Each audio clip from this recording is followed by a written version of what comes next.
analyze, I presume that you done it correctly. If you not done correctly as what I did, just make a correction accordingly lah, based on your write up yang you dah buat. Okay, soalan saya pertama tadi, tentukan is there any differences that are significantly different ataupun not significantly different between male and female in terms of their stress score. So my null will be there is no statistically significant difference of the level of stress level between male and female.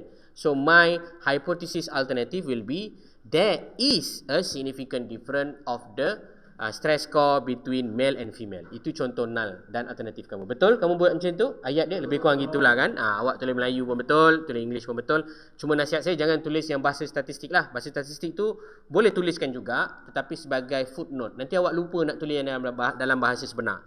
Sebab saya tak kisah tanda awak punya jawapan pun dalam bahasa statistik sebab saya faham. Tapi saya punya kekhawatiran adalah examiner lain dan pembudayaan penulisan tu awak tak terror nanti. So nasihat saya tulis dua-dua yang terbaik. Tapi kalau awak nak mantapkan, tulis yang perkataan tu lebih baik. There is no different and there is different. Jelas? Okay. Kedua, alpha. Alpha kamu as jumhur ulama, saya pun tak cakap alpha berapa, 0.05 lah awak set. Betul? So now kita go to analyze, compare mean, and then you are going to proceed with the independent sample test. And I believe most of you are going to insert and already insert your stress value, your stress variable into the test variable. This is a very correct and this is very good also sebab you dah faham lah. Ada setengah-setengah student sampai level ni pun dia tak tahu nak masukkan apa. Sedangkan dalam ni dah tulis dah test variable. Masukkan je lah apa yang nak ditest. Tapi you all dah boleh bayang apa nak dibuat. Cuma challenges dia dekat sini. Bila you masukkan grouping variable, you find out that you cannot enter the OK. You cannot also generate the pace. It is because there is a indicator over here that indicate a further function. Dalam SPSS ni dia dah bagus. Dia dah bagi tahu you. Bila ada tanda soal, means ada step yang awak kena finishkan. So step ini awak tak finishkan dan some of you ask me how to finish it by simply go to the define group. Because your SPSS already know the values. Ingat, tuan-tuan dan perempuan tadi bukan tulis perkataan male or female. You are actually teach the computer number 1 is male, number 2 is female. So the computer know the number. SPSS bukan kualitatif punya software, dia adalah kuantitatif. Jadi dia tak boleh baca string. String ni perkataan. Dia memang baca nombor. Therefore tuan-tuan dan perempuan kena letak nombor 1 dan nombor 2. Jelas? Bayangkan cuba bayangkan saja. Saya nak buat untuk race. Race ada 1, 2, 3. Betul tak? Tapi awak nak compare Malay dan Chinese. Boleh tak awak tulis 1 dan 2? Boleh. Boleh tak awak nak buat Malay dan Indian? Sebab 1 Malay, 2 Chinese, 3 Indian. Awak buat 1 dan 3. Boleh? So awak jelas So bila awak jelas, maka itulah cara dia. Then you are going to click the paste button. And of course lah, the option there is only for you to adjust the accuracy. So bila you run, you find out that this is the output. Betul tak? Saya rasa majority of you already able to produce this kind of output. Betul? Give a big clap to yourself. Sebab saya memang jarang lah suruh student buat sendiri dan boleh. Biasanya student akan boleh memberikan alasan yang dia tak boleh buat. Tapi awak dah cuba buatlah, walaupun betul atau salah tu cerita lain. So that a positive vibe that I need to address. Okay, now the interesting part is you got the MCT, right? You got the MD. This is called MCT, this is called MD. Faham? Ingat, data ni normal, kita kena pakai mean dan MD dia adalah standard deviation. So indirectly you dah tahu dah, kalau data normal kena pakai mean dan dia punya MD adalah standard deviation. Kalau data tak normal, you akan pakai median dan dia punya MD adalah interquartile range. Nanti saya ajar lah macam mana nak buat. Benda-benda teknikal saya kena tunjuk. Kalau tak, nanti awak memang tak tahu nak buat macam mana. Okay, now times the interesting part, the step number 3. You want to decide, you want to synthesize the information. Where is the information? As I mentioned to you before, you akan report dua benda. T statistik dan juga P value. Mungkin kat sini dalam SPSS dia tak tulis P, tapi saya dah bagi tahu tadi P adalah SIG. So mana itu P dia? Yang inilah dia punya P dan yang inilah dia punya T statistik. Jelas Cuma ada dua P. P mana satu nak diambil? Alright. Cara nak guna SPSS senang saja. Sebab di hadapan table ini, dia ada satu ujian yang dinamakan sebagai Levin test for equality of variance. Nampak tak? Ini satu ujian nampak ni, ada satu garisan sini menunjukkan ini adalah satu ujian yang dijalankan secara automatik oleh SPSS untuk membantu researcher untuk decide nak ambil row atas ataupun nak ambil row bawah. Macam mana nak tahu nak ambil row mana? Awak tengok SIG dia. Apabila SIG lebih besar daripada alpha, when you find out that the SIG of the Levin test for equality of variance is actually more than alpha, lebih daripada alpha, therefore you are going to say the variance are equal. Faham? Maksudnya you akan ambil kolom yang atas. Kolom pula, row yang atas. Kalau nilai SIG dia lebih besar daripada 0.05, kalau ni if lah, let's say awak dapat SIG dia kurang daripada 0.05, therefore you have to make a idea bahawa variance dia tidak sama. You akan ambil row yang bawah. Faham So dalam kes ni tadi awak ambil 0.691 betul. 0.690 tidak tepat. Tapi still decision dia akan sama kan, iaitu awak still akan fail to reject. Betul tak? Okey, bagus. Yang itu adalah bagus kerana awak telah tahu bahawa bila dia adalah kurang ataupun dia lebih, you kena decide. So you decide on the step number 4. So step number 4 nanti kalau dalam ujian kamu tulis reject ataupun fail to reject. Because of what? Because of the value lah. Because of the p-value is more than alpha, therefore I fail to reject the null. Then it's come out to the step number final, which is number 5, which is you make a conclusion. So what is your conclusion? There is no significant different stress score between male and female at the level of significance 0.05. Nokta where. Where tu awak punya markah tambahan lah.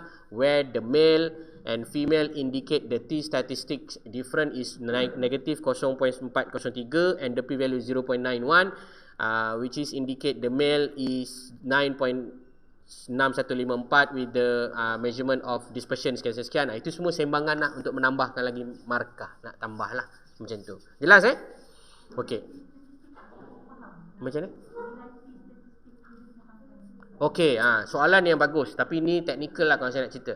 T-statistik ni sebenarnya menerangkan apa? Okey, dengar baik-baik T-statistics adalah satu ujian yang dibuat dengan nilai itu dapatnya daripada calculation. Yang saya kata run and ataupun calculate tu kan. Kalau awak kira sendiri, awak akan dapat nilai statistik T tu. Nilai statistik T ni sebenarnya kena bandingkan dengan jadual T. Jadual T ni sama macam konsep you belajar admaths dulu dipanggil buku sifir 4 angka. So jadual T ni ada dalam probability table T. Dan awak akan tengok daripada T tu punya statistics.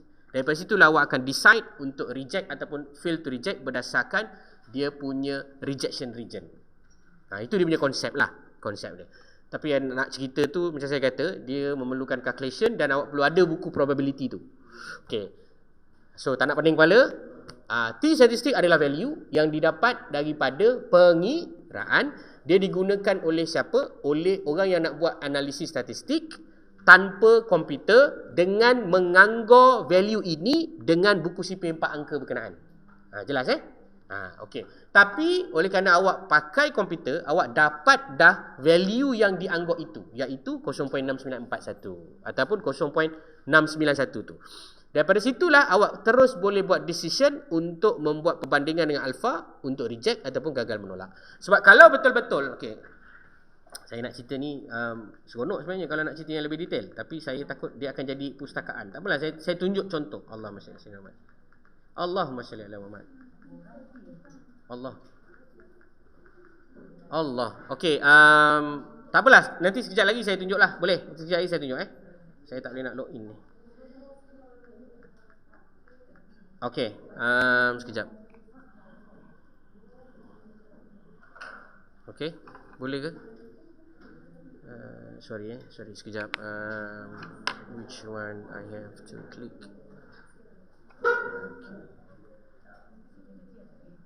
Okay. Alright, meraihkan soalan sahabat kita ni tadi, maka izinkan saya untuk menambahkan sedikit explanation lah. Contoh. Contoh apabila kita cerita pasal T statistics. Kebetulan kawan kita dah tanya. Jarang student tanya saya ni pasal T statistics. Tu saya kata student R&R ni memang bijak dia lain macam sikit. Okey, T statistics ataupun apa-apa statistik value. Contohnya nanti awak akan jumpa lepas ni chi-square value. Awak akan jumpa nanti z value dan lain-lain value. Semua value ni adalah boleh dikira, pandai. Dan apabila saya kata buku statistik tu, dalam buku statistik, dia akan bagi tahu satu jadual berdasarkan DF, degree of freedom. Degree of freedom dia berapa dan juga berapakah dia punya kita panggil sebagai AUC, area under curve. Area under curve ni bermaksud luas di bawah lekung. Dan kaedah penggunaan ini adalah bagi mereka yang kira manual tadi, saya kata, dia akan tengok sama ada dia berada di dalam kawasan penolakan ataupun kawasan gagal menolak. Faham tak? So, value yang kita dapat 0.41 ni tadi sebenarnya berada di dalam kawasan yang saya merahkan ini, iaitu kawasan gagal menolak. Sedangkan yang awak buat tadi, awak ingat tadi kita buat pasal yang 14 tu kan? 14 tu adalah dia punya nilai T statistik tu, dia berada di kawasan yang dipanggil sebagai kawasan penolakan. Faham tak? Nilai dia tu. Nilai yang tadi kita buat, apa nama dia tadi tu? Yang tadi tu kita buat pasal one sample t-test ni. Ni, nampak ni? Dia punya T value dia adalah negatif 2562 ni kan?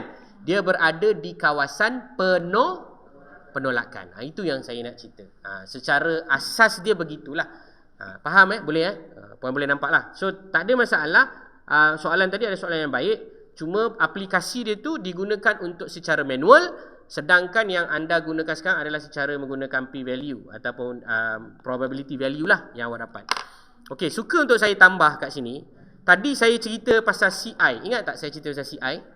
CI stand for confident interval. Betul tak?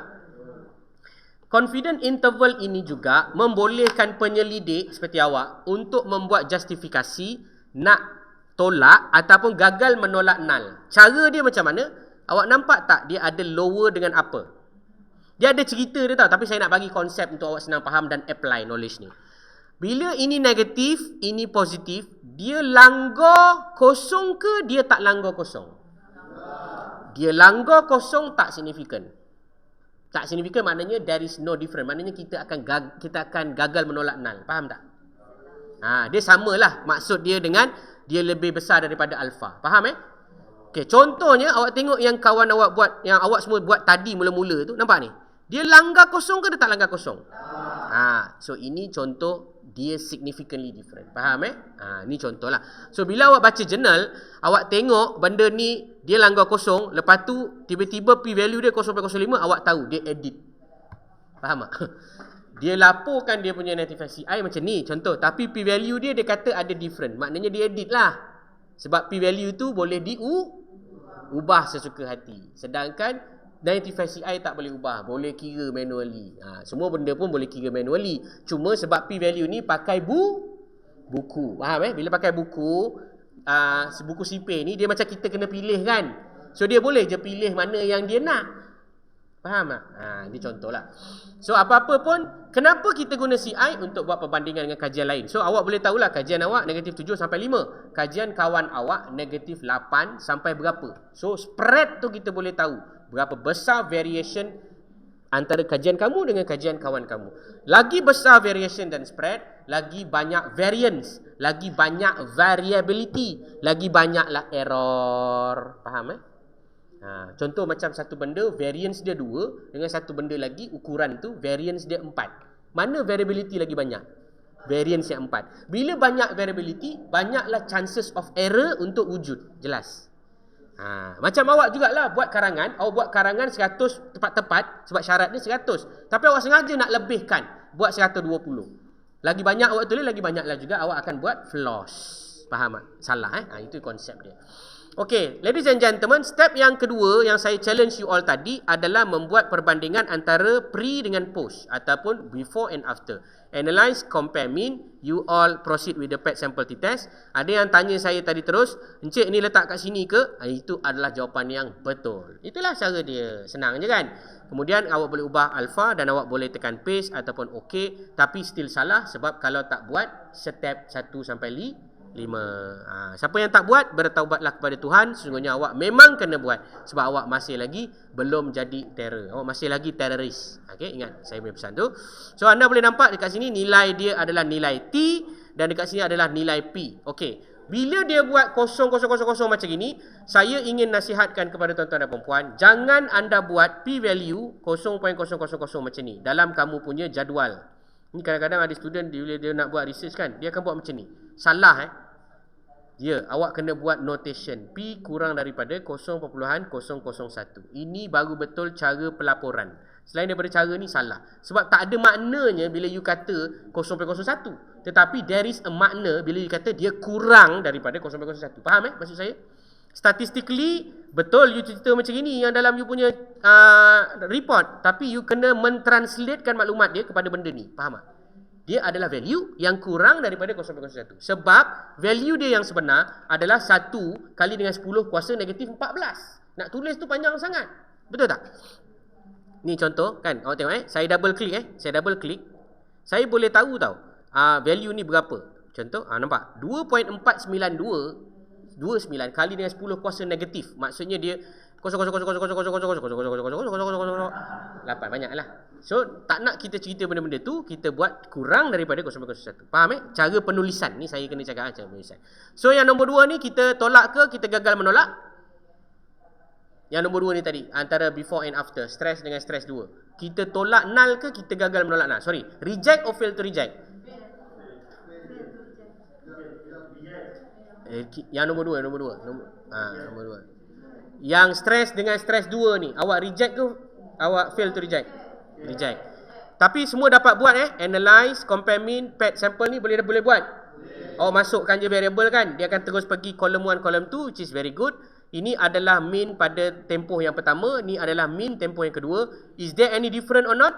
Kita tengok daripada statistical value ni, kita dapati bahawa there is a statistically different. Sebab T dia adalah negatif 8 point something, P value dia kurang daripada 0.001. Okey, saya perlu bagi tahu tuan-tuan dan puan-puan, sebab tuan-tuan dan puan dah hadir kursus hari ni, tuan-tuan dan puan dah ada ilmu ini. Maknanya tuan-tuan dan puan dah tahu. Walaupun kawan-kawan kita yang lain tak belajar statistik ni, dia akan kata 9.6 dengan 10.8 bezalah, betul tak?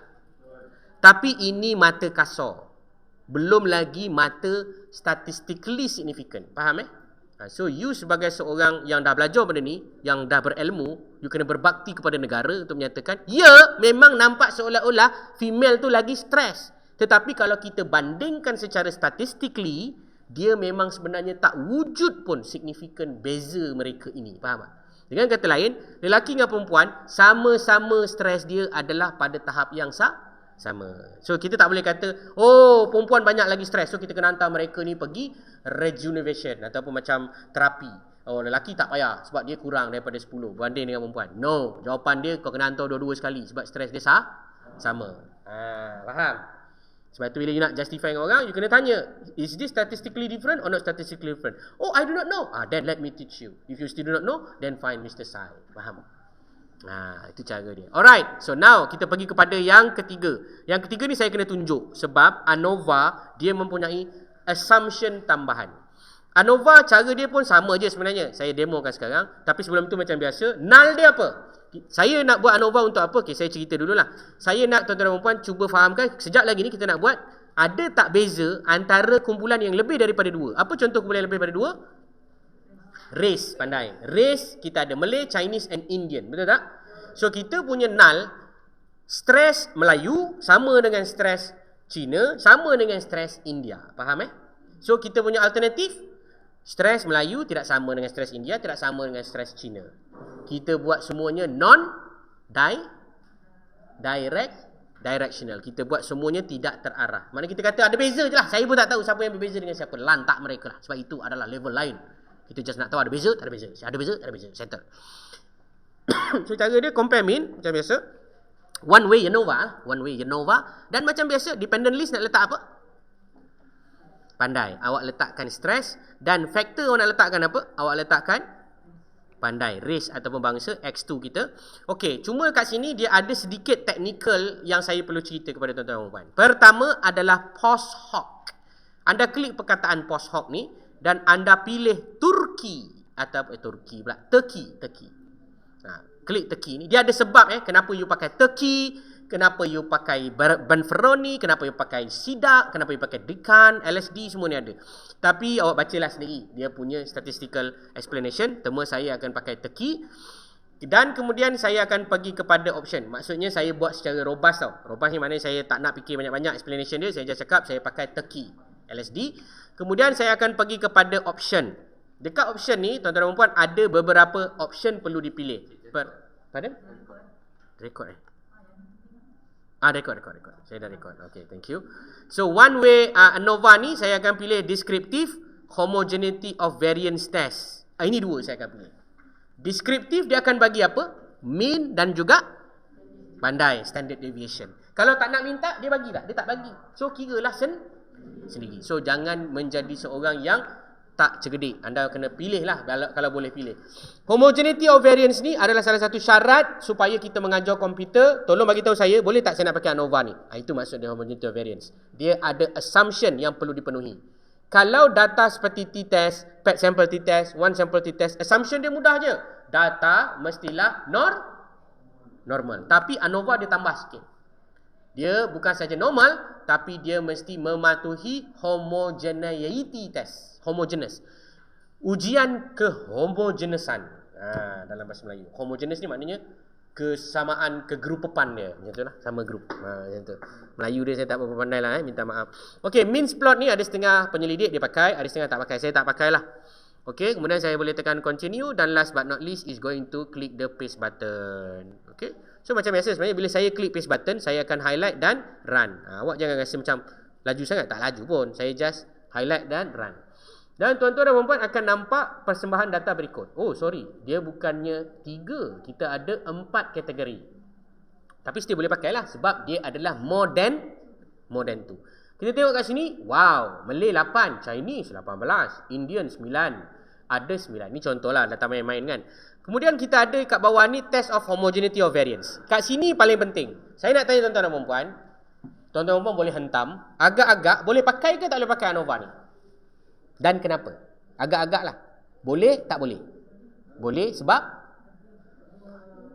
Pandai. Sebab SIG kita lebih daripada 0.05. Then assumption ini dipenuhi. Faham tak faham? Kalau misal kata anda tengok homogeneity of variance ni 0.03. Oh, maknanya dia tidak mematuhi syarat kehomogenesan. Oleh itu boleh pakai tak? Tak boleh. Walaupun data itu faham? Anda kena pakai. Ya betul. Kenapa p-value dia lebih pada alpha? Dia ada ujian hipotesis juga sebenarnya. Ujian hipotesis normality, ujian hipotesis kehomogenesan. Dia ada juga ujian hipotesis dia. Apa ujian hipotesis dia? Null dia data homogeneous. Alternatif dia data tak homogeneous. So bila dia adalah P more than alpha, you reject ke fail to reject? You fail to reject. Bila you fail to reject, maknanya data adalah Faham? Sama macam Kolmogorov tadi. Ingat balik Kolmogorov. Kenapa Cik Syazwan kata dia mesti lebih daripada alpha? Sebab null dia adalah data normal. Alternatif dia data tidak normal. That's why kita nak p-value dia adalah lebih besar daripada alpha. So, kita gagal menolak null. Iaitu data adalah normal. Macam ni, data adalah homogeneous. Selesai. Itu pun jarang saya terangkan kat student. Sebab biasa saya cakap, dia orang pun tak faham. Dia angguknya. Cuba cerita balik, saya pun tak tahu. Okay. Now, kita pergi kepada yang the real deal. This is the real deal. F, statistik. Ingat, ini je satu-satunya yang berbeza dengan kawan-kawan yang lain. Yang lain semua tadi T statistik, yang ini dipanggil F statistik dan ini adalah SIG dia. Saya nak tanya, berdasarkan data ini, ada beza ke tak ada beza antara stress level yang kita uji ni? Jawapan dia, ini kira step nombor 3 lah. You reject ataupun fail to reject null? Fail to reject. Why? Pandai. Nilai p-value yang berkenaan adalah lebih besar daripada alpha yang kita set mengikut jumhur ulama 0.05. Therefore, kita akan tahu bahawa there is no difference between the races. Maknanya stress level awak semua sama. Tetapi kalau anda lihat di belah bawah, ni contoh. Ini contoh penggunaan yang dipanggil tadi sebagai bukan postman, post hoc. Post hoc ni biasanya akan digunakan jika ada beza. Saya ulang, biasanya post hoc ni akan terpakai jika ada beza. Maknanya SIG ni anda tengok 0.05 dan ke bawah. Dia less than, dia tak boleh 0.05. Dia bawah lagi daripada 0.05, 0.049 contoh kan. So maknanya data itu adalah berbeza. Sebab apa? Penggunaan post hoc ni dia nak tahu siapakah yang berbeza dengan siapakah yang lain. Faham tak? Contoh macam ni, Malay dengan Chinese. Ada beza ke tidak? Tidak ada. Sebab 0.103. Malay dengan Indian. Ada beza tak? Tak ada. Sebab 0.097. Begitulah berikutnya sampai habis. Faham kan? Nampak ni boleh faham tak? Nampak macam complicated. Tapi sebenarnya senang je. Malay, Chinese. Ini dia punya mean difference. Ini dia punya SIG. Betul? Lebih besar ke kurang daripada alpha? Lebih besar. Ada beza tak ada beza? Ada beza. Ini tak ada beza, tak ada beza, tak ada beza, tak ada beza, semua tak ada beza. Maknanya tidak ada perbezaan. Memang betul ke tak ada perbezaan? Memang betul lah tak ada perbezaan. Tapi ada kalanya data ni ada beza. Tapi bila tengok siapa yang berbeza, hanya kumpulan tertentu sahaja yang berbeza. Faham tak? Maknanya wujud perbezaan tu bukan sahaja secara intra-kelas, tetapi inter-kelas. Faham? Maknanya between, within, antara kumpulan dan dalam kumpulan. Okay, itu dia punya konsep. Pardon? Macam ni senang cerita tak adalah. Sebab apa? Memang dia adalah tak signifikan. Di antara across all memang tak ada beza pun. Tapi kalau ada signifikan, awak kena tengok siapa yang sebenarnya signifikan dengan siapa. Mungkin yang signifikan tu adalah Malay dengan Indian. Tapi Chinese dengan Malay tak ada isu. Chinese dengan Indian tak ada isu. Chinese dengan others tak ada isu. Tapi hanya Chinese dengan Malay je ada beza. Contoh. Itu yang saya maksudkan tadi. Penggunaan post hoc. Post hoc ni nak tengok siapa grup yang berbeza dengan individual grup yang berkenaan. Okey, jelas Itulah cara menggunakan ANOVA. Selesai. So now saya akan terus cerita yang nombor 2, iaitu non-para. Non-para ni saya nak awak buat sendiri semua. Boleh? Saya bagi contoh satu je, tapi yang lain awak buat sendiri. Saya bagi masa 5 minit je. 5 minit je untuk awak producekan output. Sahajalah. Tapi sebenarnya salah sebab kena tulis tulisan dia. Kenapa saya kata awak buat semua? Sebab saya nak dengki awak. Kerana saya akan bagi tahu macam mana nak buat laporan dia. Saya tak nak buat semua kot, saya buat satu je contoh. Saya ingin anda buat sekarang analisis menggunakan non-parametrik. Konon stres ini tidak normal. Contoh, analyze non-parametric legacy dialog. Anda boleh lihat. Dia dah disusun mengikut sama dengan kawan dia yang sebelah tadi, iaitu data normal. Pertama, anda boleh nampak dia tulis 1 sample KS. Yang ini 1 sample t-test lah, kawan dia tadi tu. Okey, jelaskan. Tapi abaikan. Sebab itu yang saya ceritakan untuk awak elak confusion, tak payah fikirlah. Sebab itu biasanya 1 sample kita akan terus pakai normality test. Yang awak kena start berfikir adalah yang tu, nama tu.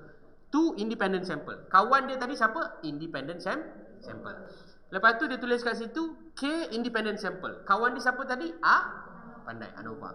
2 related sample. Kawan dia siapa tadi? PET sample.